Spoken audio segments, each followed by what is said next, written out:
How do you overcome binge eating disorder? Can you overcome binge eating disorder? And if you've done the work, do you still struggle? Do you still struggle with binge eating disorder after you are in recovery? Those are all super important questions. I am working through my binge eating disorder. My good friend shares her story in this video, and it is so important. It is such an important story because she did the work in the right way. There is no ad that runs on a channel that offers you the cure that you can select and go through and someone give you their magic secret. It's not a magic secret. It's work. It's work with the help of, in Tattoo Barbie's case, a nutritionist and a counselor, which is so important. And I'm so grateful to her for being brave and willing to share her story with us. This was so important. I am just sharing her binge eating story. Let's get into it.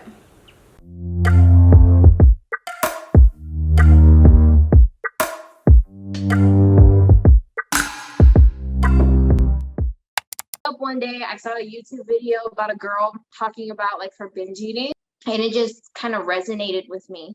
You don't have to be a certain weight to have binge eating issues. Like, it's way deeper than that. I've had body image issues ever since I was younger. I'm half Korean, half white. My mom's Korean.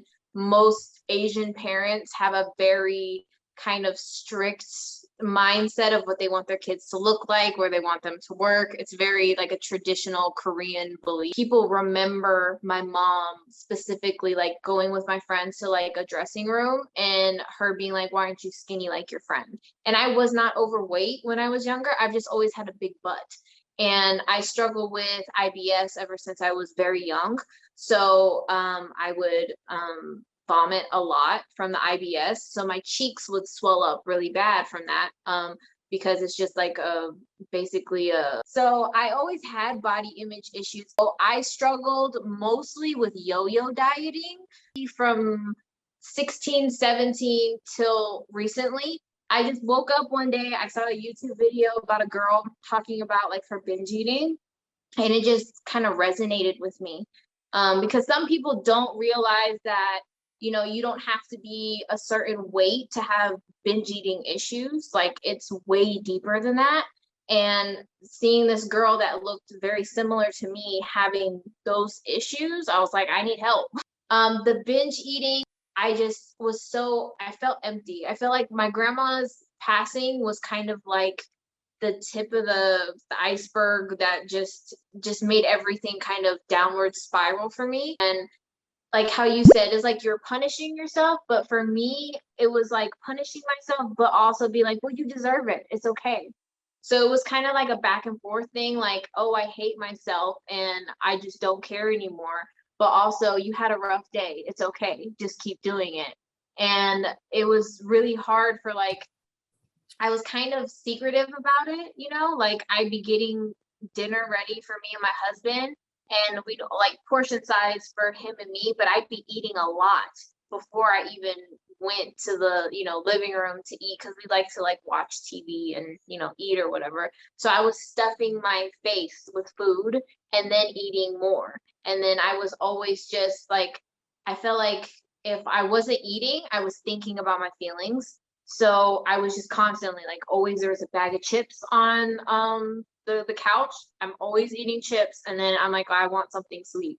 So it was a constant thing, especially when I got in like the really bad moods and where I was like, I can't deal with stress. So I would just eat. And I really was like, oh, this is not binge eating, it's okay. But then it got to the point where like just going up and down the stairs, like my heart was pounding so hard. And then I'd just be sitting on the couch not doing anything, and my heart was pounding. I had high blood pressure. It was like hard for me to breathe. Like, trips that we had went on before. To an outsider, they're like, oh, you look great, it's fine, but I was struggling. Like, I couldn't go up castles. Like, I had to stop. I was crying, I was vomiting because I was just so out of shape and just eating horrible. And so it really took me a minute to be like, okay, this is not normal. Like, I don't need to keep eating to the point where I'm so uncomfortable. Like, I feel like I'm gonna burst. Just because I was like searching for that full kind of feeling of emptiness and, just depression and everything like that. So, so I Yeah. made appointments with behavioral health, which in the military world is basically like a therapist, and nutrition. And I haven't talked about this on my channel because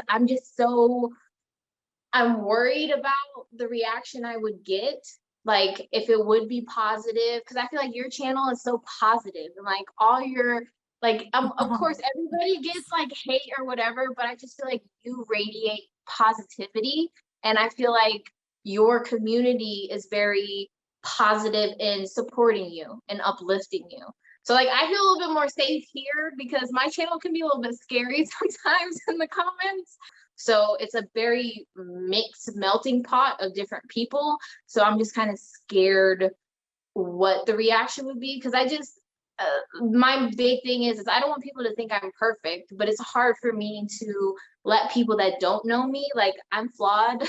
I have a lot of stuff going on, but dealing with the behavioral health side and the nutrition changed like everything for me. And then the last like 6 months, I've kind of transformed and done a lot of growth, because for me, a lot of trauma that happened to me as a kid contributed to how I deal with stress, how I deal with, kind of wanting the acceptance from other people, if that makes sense.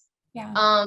So dealing with all of that, now I feel like a load has been lifted off my shoulders, and I can just be me, and I can talk about things without like being a big baby and crying and, you know, being on the floor and all that stuff. Like, I can talk about things now, and it's not like a dirty little secret. Like, it's okay to not be perfect and to have issues and all that other stuff. Yeah. And I think as society as a whole is making it easier to open up about those things, which is great. I think it needs to be normalized. Like, the idea of therapy needs to, I don't care who you are, every single person in this world would benefit from therapy. I think, like, we all have issues, we all have, and they're varying degrees, and then there's lots of commonalities too, that, like, because we don't talk about them, because we don't talk about like our anxiety, we don't talk about trauma, it feels very isolating, like we're the only one. Mhm. And I know, like, it's hard because when I hear about binge eating so much online, people, I feel like, especially the more overweight someone is, the more it's like something people do for comfort, or something that people do. And this may be yours. I'm not taking away from this type of binge eating or anything. So it's like a comfort thing, or like a boredom thing, or like a just because thing. For me, if I get in that state, if I spiral to the point where I'm doing that, it's like a I hate you thing. It's the equivalent. I'm not saying it's the same as, like, it's self-harm. It's rough. It's rough, but it's so awesome that you did get therapy through behavioral health and nutrition counseling. My main thing when I went to start with nutrition is finding out what my triggers were. And a lot of it had to do with caffeine. So I haven't had caffeine in 6 months because, to me, like, soda goes with fast food. And for me, if I go to a fast food place, I'm not just ordering one meal. Like, I'm ordering a bunch of stuff so I can keep eating throughout the day. Like, I'm not just having like a 9 piece. In Germany, it's a 9 piece instead of a 10 piece chicken nugget at McDonald's. So I'm not just ordering a 9 piece, I'm ordering the whole big box, and I'm getting McFlurries to put in the freezer for later. I was just so thinking about food 24/7. Like, literally, that's all I was thinking. Almost kind of like, I'm going to distract myself with just food in general, so I don't have to think about my feelings. I don't have to deal with, the death of my grandma, all of that stuff. And so my nutritionist sat down with me and was like, what are your trigger foods? So I, told her most of it was fast food. And I didn't really realize that until we started writing down all the things that I wanted and that I liked and that kind of made me happy. And then trigger words like calorie counting, calories in general. That word is like it's kind of like someone punching me in the face. Yeah, like I really don't like that word. And every time I've gone on diets, I've calorie counted, I've weighed my food, I just wanted like, okay, 30 days, I can lose this amount of weight. I'm going on a trip. I'm going to look great. And then I'm going to binge. And it was like a bad kind of back and forth. I would say it was kind of like a little bit of the binging before the pandemic, but I didn't realize I was really doing it. I was just kind of like, whatever, I'm sad, I'm going to eat. But it just kind of heightened and got even worse when I was alone and I just had too much time to think about things. So working with my nutritionist, I found out about intuitive eating, and it doesn't work out for everyone. Everyone's totally different. And it took about 2 months before I felt like I wasn't miserable all the time, because you just have to learn, like, you're eating to nourish your body. You're just, you're not eating just because a lot of people don't realize, like, bad foods give off serotonin because they have, different, like, crunchy, soft, there's different textures of like an Oreo or, different type of goodies that we really reach for at convenience stores or whatever. And you don't realize that your mind is getting the serotonin from all the little triggers in your mouth. You're not eating because, oh, my body needs nourishment so I can go run so that way I don't collapse. So I had to change my way of thinking. And there's a book that just kind of changed everything for me. It was a small little book. It is called Sugar Demons, I think. And I got it off of Amazon. And that book pretty much changed everything for me, because it's about a man who was addicted to sugar, and how you don't realize that going to, like, birthday parties or when you go on vacation, everything's surrounded by food. Like, ever since you were little, you're kind of trained that if it's your birthday, you get a cake. If it's, a holiday, you have a barbecue. Like, you're kind of, if you're sad and you're upset, your parents take you out for ice cream. So it's very much like your mind more, for me anyways, that I needed to change the way of thinking for food, that, okay, I just need this to be able to work out and to, keep going and to feel good. So 3 months was miserable, and learning, like, okay, I can eat breakfast and I'm full. Like, this is what full feels like. And I just need to stop. So learning my body and learning, okay, this is what full feels like. Just stop. Just don't do it anymore. If you have carbs, make sure you have a protein with it so you feel full longer. Because if you just eat empty carbs, you're going to be hungry and you're just going to keep eating. So for me, it was just a learning process, because some people just think, oh, it's a quick fix. You get on a diet and then you're fine, and then you don't have to worry about it anymore. Like, it's really like a mental thing, and as well as like educational to learn your body and what foods and things that you need, like nutrition wise, to make you feel better about yourself. Cause I just felt so uncomfortable in my skin, so gross, tired. Like, I was so tired, but I didn't realize, like, I was low on vitamin D. I needed vitamins, I was low on so many other vitamins as well, that really just kind of played factors into just me wanting to lay around and be lazy and not do anything. Cause I was just feeding my body, junk. So it reacted in that way and not giving me energy that I needed to, like, keep moving forward. Did you get tested to see what vitamins you were deficient in? Is that how you knew? Yeah. Cause that was one of the main things, because my IBS, honestly, has been very much more leveled out since I've seen my nutritionist, because mine is kind of attached to my emotions. So if I get too excited about a trip, or if I'm really stressed out, I will have an IBS attack, and I kind of expect that. But we needed to make sure it wasn't something else going on, like some other condition, if my thyroid was messed up. So we did so many labs for like the first 3 weeks to kind of really see what vitamins I needed to take, what I was lacking in, if I needed to get any surgeries or anything. And a lot of it was us testing, like, okay, these are your results. Now let's try these food options of what you like and what's also healthy, and see if that helps like your health in your stomach. And a lot of it did help, but it took a while for my body to like adjust. Like I was eating avocado. I love avocados. So I was eating avocado, egg toast every morning, which I still do, but I would love to have like a banana afterwards. But for my stomach, I can't mix those two. And it made me very, very sick. So I was super discouraged because it's like, I'm eating healthy. Why am I still being sick? And it just took a minute for my body to be like, look, you've been eating bad for X amount of years. Like it's going to take some time for your body to kind of change into a way of, okay, like this is healthy, nutritious things. I'm getting the vitamins, the nutrients that I need. And it's totally different from just like a lot of sugar, a lot of salt, just everything else that was not good for me. So it took, I would say like 3 months before my body actually kind of like gave me kind of a break.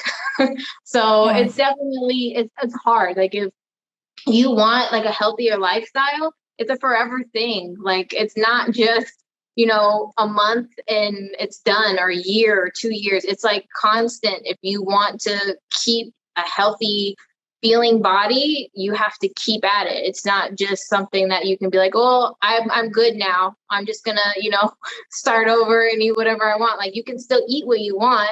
Just make sure your body's still getting the nutrition that it needs, so that way it doesn't like collapse and, go in the other direction.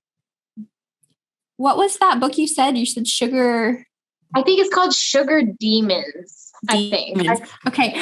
I thought you said Doom, and so I'm like, Sugar Doom. Demons is close. It's a blue book. The cover has like, I think it's like a spoon with sugar. Yeah. Yeah. Yep. That's the book. That's the book that's literally changed everything for me, because the guy literally talks about his struggles, and I was highlighting everything because I love to highlight and like tab things when I'm reading them. And that book is so full of tabs and, and highlighter. I'm just like, yes, I agree. This is me right now. And it changed everything. And I did a lot of journaling. Now I don't do it as much, because sometimes I feel like if I do journal, I need to just throw it away when I'm done, because then I don't want to like see everything. But when I started, I really needed to write down like what I was eating, so I could see like, okay, you've ate a lot today. You're fine. Like you're not starving. You're literally fine. You had 3 good meals. You had like your 2 fruit snacks or whatever. You're good. Like you're okay. But when I first started the journaling thing, I was very mean to myself, because it tells you like how you feel about yourself and your goals, and how you felt today. And I was very mean. Like even thinking about the things that I was saying to myself was hard. But my nutritionist was like, would you say those things to your friend? Like, would you tell your friend those things? And I was like, no. She was like, well, you need to treat yourself the same exact way, because it's not good for you. And I felt like the behavioral health with nutrition was like the magic that I needed, because I just didn't need one or the other. Like I needed to deal with the trauma that I had went through as a younger child to really understand why I look at myself the way I do, and like the issues that I have as a person that make me revert to food and kind of torturing myself. So now that I'm done with trauma treatment, I finished it last week.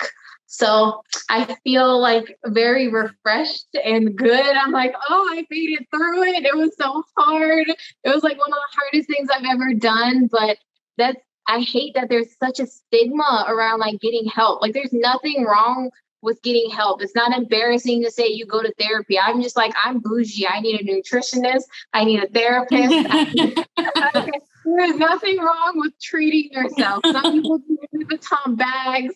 I just need to talk about my feelings and, everything else. And there's nothing wrong with that. You can be bougie in a good way. And, for people that listen to this, I hope if they're scared that people are going to judge them about, going and seeking help, there's literally nothing wrong with it. And nobody's going to look at you weird for going. And if they do, they probably need help as well. Like it's not something that is, I hate that it's such a negative stigma around it. Like it's the best thing that I could have ever done. And like, if anyone's struggling with stuff like that, I feel like you do need to talk about it to like understand why you are the way you are. Yeah. Yeah. And it doesn't, like, I think too, it's so interesting to talk about this specifically, because I didn't know until you said that. So like I messaged her to be on the podcast, and I didn't even intend, like, I didn't know binge eating was something that she had ever experienced, and then she messaged and I was like, oh, okay, well, that's different. But it's not because so my sister is generally right around a very healthy weight, but she also, and I hope it's okay that I'm saying this, I think it is. She also has a binge eating tendencies. She just kind of stays, it's different. It's different for every person.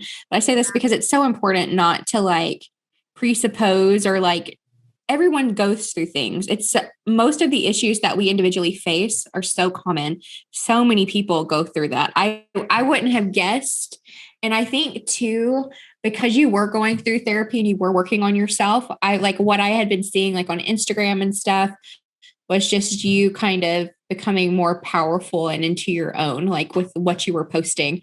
And I knew like fitness had been a recent endeavor of yours because, and this is where earlier I was like Switzerland binge eating, because, because you posted a picture of you hiking in Switzerland, and you were like, you had been working out for that trip to be where you were. And that was really powerful. And that was the connection there. You got to it. 5 million hours later. I'm like, but how was Switzerland? You said it was a very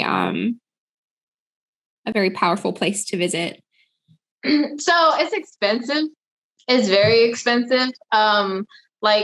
So that trip was hard for me because this was my first trip since like I have been getting help with the binge eating that I've been working on myself. So I was stressed about the food because I knew being on vacation, I was going to eat what I wanted to eat because I deserved it and it was okay. So I hadn't had like McDonald's in 6 months, but we have a thing. Every country we go to McDonald's. And I know that might sound really weird, but like, it's just every McDonald's has different stuff, So that's like one thing we can try in every country to see the difference. So I was like, oh man, I'm going to have McDonald's for the first time. Like, I was like, I have to learn to like try to enjoy this trip because like the first meal we ate, I was so stressed about, oh my God, this is not good. This is not good. I don't even remember eating the food. Like it was such a mental thing to where I'm like, okay, I have to remind myself, this is okay. Enjoy the food. Like you're eating it, you might as well enjoy it. So, but we went to McDonald's. It was $40 for 2 people. And that was just one regular meal with water. And I was just like, oh, this is like really expensive. And then every dinner we had, like if you want like a nice dinner, you're spending anywhere from like 120 to 250 for dinner. Wow. And it's expensive. So definitely if you go, save up, I would say, but it's worth it because we didn't have much in mind. Like the Gelmerbahn was a bucket list thing of mine. So it looks like a roller coaster, but it does not go fast. But it's like it's called a funicular. So it takes you up the mountain backwards, and it's on a very, very steep incline. It's one of the most steep inclines in the world. It was like the top one or two when then they made other ones. But this one in particular, I was like, I'm going here. I need to see this. So we went there, and just the views of everything is like surreal. It's different because like the mountains, the color of like the water out there, all the people are super friendly, and it's such a good feeling. Like the air is different. I don't know. Like different places you visit, the air is different. Like Egypt, the air is a little thick, a little harder to breathe, but Switzerland, like I could breathe well. We went into the lake, which I'm so sad. Like, I don't know if you've been watching the news, but everything's been really flooded. Switzerland and like other parts of Germany. So it's sad that where we were is like super flooded right now. But the lake we did go swim in, it was freezing cold. Like it was so cold. But I was like, this is a once in a lifetime opportunity. We both went swimming, and we both felt like rejuvenated afterwards, like, some people do those ice baths and like ice treatments for their bodies, to help their muscles. And I was like, I can breathe, I can run. Like, you haven't like shaved your legs in a long time, and then you shave your legs and you're like, I can run like real fast. That's how I felt. I was like, I am free. I'm great. So I don't know, something about being on that mountain and just being able to hike and not huff and puff, because when we went to Spain, that's like almost 2 years before this Switzerland trip. I had to stop constantly. Like we were riding bikes and I couldn't even make it up the hill. I was just breathing hard. I was crying because I was so frustrated. And it was miserable and embarrassing because my husband's a very fit individual.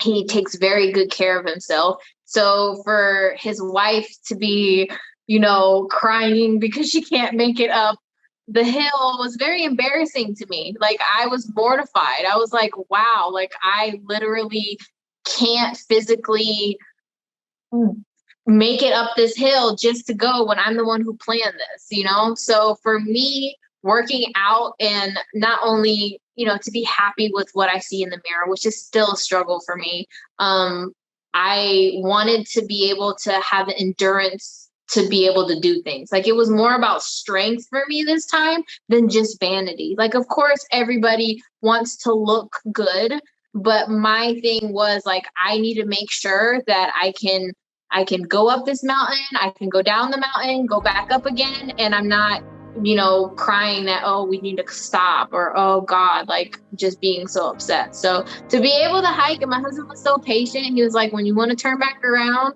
let me know. We don't have to keep going.